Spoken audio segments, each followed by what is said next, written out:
আমার সকল প্রিয় ছাত্রছাত্রীকে জানাই আমার চ্যানেলের তরফ থেকে স্বাগতম। তো স্টুডেন্ট, আজকে আমি আলোচনা করব তোমরা যারা নর্থ বেঙ্গল ইউনিভার্সিটির আন্ডারে পড়াশোনা করছো সিবিসিএস, তোমরা যারা 4th সেমিস্টারের স্টুডেন্ট রয়েছো, তোমাদের জন্য আজকের এই ভিডিওটি অতি গুরুত্বপূর্ণ। আজকে আমি আলোচনা করব সেক বেঙ্গলি সাজেশান নিয়ে, লাস্ট মিনিট সাজেশান, শেষ মুহূর্তে সাজেশান। কোন কোন প্রশ্নগুলি খুব ভালো করে তোমরা পড়বে সেটা আমি আলোচনা করব আজকের এই ভিডিওর মাধ্যমে। তো ভিডিওটি শুরু করার পূর্বে তোমাদের কাছে অনুরোধ, তোমরা যারা চ্যানেলে নতুন রয়েছো তোমরা অবশ্যই আমাদের এই চ্যানেলটি সাবস্ক্রাইব করে পাশে থাকবে, তাহলে নিত্য নতুন ভিডিও তুমি সকলের আগে পেয়ে যাবে তোমার ফোনে। তো চলো ভিডিওটি শুরু করি। দেখো, তোমাদের প্রথম যেই টপিকটা সেটা হলো ছোট গল্প। তো ছোট গল্প থেকে কোন কোন প্রশ্নগুলি ইম্পর্টেন্ট, আশা করছি সকলে জানো ছোট গল্প কীভাবে রচনা করতে হয়। তো এই ছোট গল্প থেকে আমি প্রশ্ন দিব 3টা থেকে 4টা, লিখে নাও।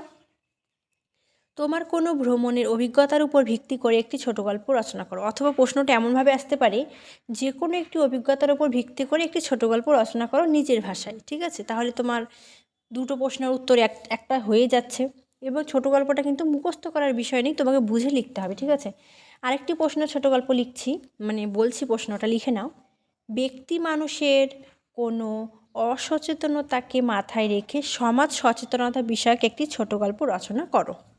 তারপর আরেকটি ছোট গল্প, সেটা হলো, আরেকটি প্রশ্ন লিখবে, মানবিক মহত্বকে মাথায় রেখে একটি ছোট গল্প রচনা কর।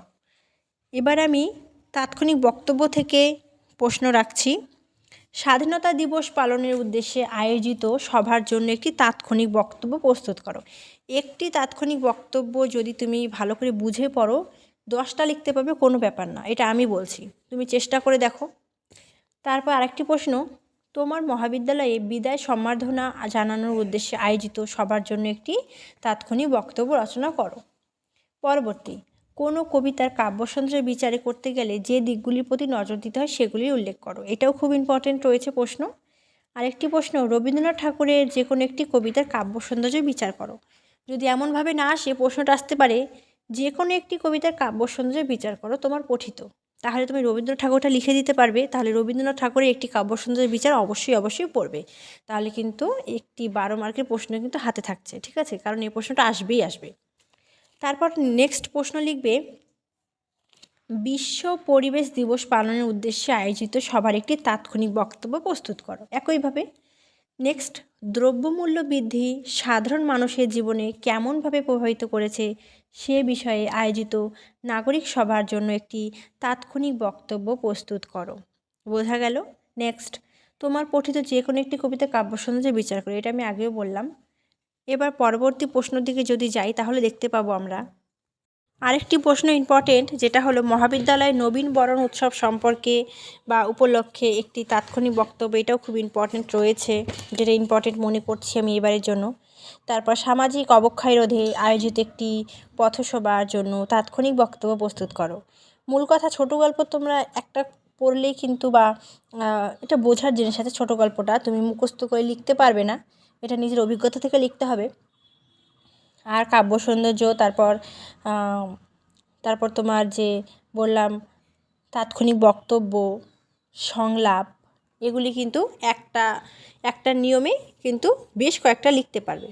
তো তার জন্য একটু ধৈর্য সহকারে ভালো করে বুঝে পড়তে হবে। ঠিক আছে, তারপর 6 মার্কের জন্য পড়বে, শেষ হয়ে হইল না শেষ, এই নিরিখে ছোট গল্পের সমাপ্তি বিষয়ে সংক্ষিপ্ত আলোচনা করো। Very very very very important এই প্রশ্নটি। তারপর ছোট গল্পের রচনার ক্ষেত্রে চরিত্রের গুরুত্ব আলোচনা করো। তারপর কোন কোন বিষয়ে সচেতন থাকলে তাৎক্ষণিক বক্তব্য প্রদানে সফল হওয়া যায় সংক্ষেপে লেখো। Very important. দেখো, নেক্সট প্রশ্ন এখানে 6 মার্কের জন্য আমি যেটা রেখেছি সেটা হলো, অ্যাডিনো ভাইরাস যে আতঙ্ক সৃষ্টি করেছে এই বিষয়ে দুই বন্ধুর মধ্যে একটি তাৎক্ষণিক সংলাপ রচনা করো। সংলাপ আমরা কাকে বলবো? যখন দুই বা ততোধিক ব্যক্তি একে অপরের মধ্যে কোনো বিষয় অবলম্বনে কথা বলে বা বক্তব্য রাখে, সেটাই কিন্তু তাৎক্ষণিক সংলাপ। তারপর লিখবে 5 নম্বর প্রশ্ন, তাৎক্ষণিক বক্তব্য শুরু ও শেষ করার নিয়ম সম্পর্কে সংক্ষিপ্ত আলোচনা করো। পরবর্তী, ছোট গল্প রচনার ক্ষেত্রে ভাষার গুরুত্ব আলোচনা করো। নেক্সট, ছোট গল্পের বৈশিষ্ট্য খুব ইম্পর্টেন্ট, এটা আসবেই আসবে। তারপর তাৎক্ষণিক বক্তব্য উপস্থাপনার পূর্বে একজন বক্তা কিভাবে নিজেকে তৈরি করবেন, ঠিক আছে। তারপর তাৎক্ষণিক বক্তব্য উপস্থাপনার ক্ষেত্রে বক্তার কী কী গুণ থাকা আবশ্যক, এটা ইম্পর্টেন্ট। তারপর কাব্য সৌন্দর্য বিচারের ক্ষেত্রে অলঙ্কার ব্যাখ্যার গুরুত্ব, এটাও ইম্পর্টেন্ট। নেক্সট, কবিতার কাব্য সৌন্দর্য বিচারের সময় যে বিষয়গুলিকে গুরুত্ব দেওয়া হয় সেগুলি সূত্রাকারে লেখো। তারপর বর্তমান সময়ে বেকার সমস্যা নিয়ে একটি তাৎক্ষণিক বক্তব্য এবং তাৎক্ষণিক বক্তব্য সুবিধা অসুবিধা, তাহলে কিন্তু তোমাদের 6 মার্কের প্রশ্ন কভার আপ হয়ে যাচ্ছে, ঠিক আছে। এর বাইরে কিছু পড়তে হচ্ছে না আশা রাখছি। তারপর 3 মার্কের প্রশ্নের জন্য আমি তোমাদের সর্বমোট 14টি প্রশ্ন রাখবো, এর মধ্যে থেকে কমন পাবে। লিখো তাৎক্ষণিক বক্তব্য বলতে কী বোঝো। পরবর্তী, সংলাপ কাকে বলে।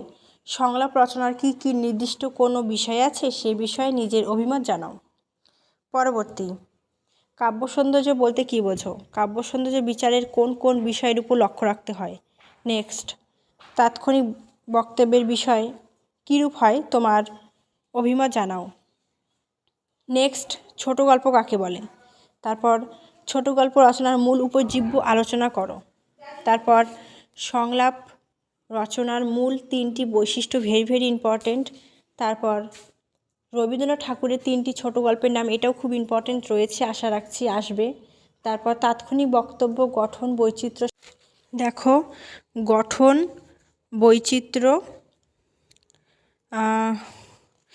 বৈচিত্র্য সংক্ষেপে আলোচনা করবে। তারপর তাৎক্ষণিক বক্তব্যের কয়টি অংশ কি কি, এটাও ইম্পর্টেন্ট। তারপর চিত্রকাব্য বলতে কোন ধরনের কবিতাকে বোঝাও, এটাও ইম্পর্টেন্ট, এটা আসবে। তারপর তাৎক্ষণিক বক্তব্যে সম্ভাষণ কেমনভাবে হয়, এটাও ইম্পর্টেন্ট। নেক্সট রয়েছে কবিতার চিত্রকল্প বলতে কী বোঝো, ইম্পর্টেন্ট। চিত্রকাব্য এবং চিত্রকল্পটা ইম্পর্টেন্ট। তারপর কবিতার কাব্য সৌন্দর্য বিচারে ছন্দের ভূমিকা, এই প্রশ্নটাও খুব ইম্পর্টেন্ট রয়েছে। তো আশা করছি তোমরা বুঝতে পেরেছো এবং লিখে নিয়েছো। তোমরা অবশ্যই কিন্তু লিখে নেবে, প্রত্যেকটা প্রশ্ন ইম্পর্টেন্ট রয়েছে, শর্ট প্রশ্ন বড় প্রশ্ন সবটাই ইম্পর্টেন্ট। একটু ধৈর্য সহকারে সকলে ভিডিওটা দেখে ভালোভাবে নোটটা করে নাও। তোমাদের পরীক্ষার বেশি দিন নেই, আশা রাখছি সকলের পরীক্ষা খুব ভালো হবে আমার সাজেশন ফলো করলে। তোমরা সকলেই পড়াশোনা স্টার্ট করে দাও, পরীক্ষার আর বেশি দিন নেই, 5-7 দিন রয়েছে। তো সকলে ভালো করে পড়ো। Thanks for watching. After all thank you সকলকে।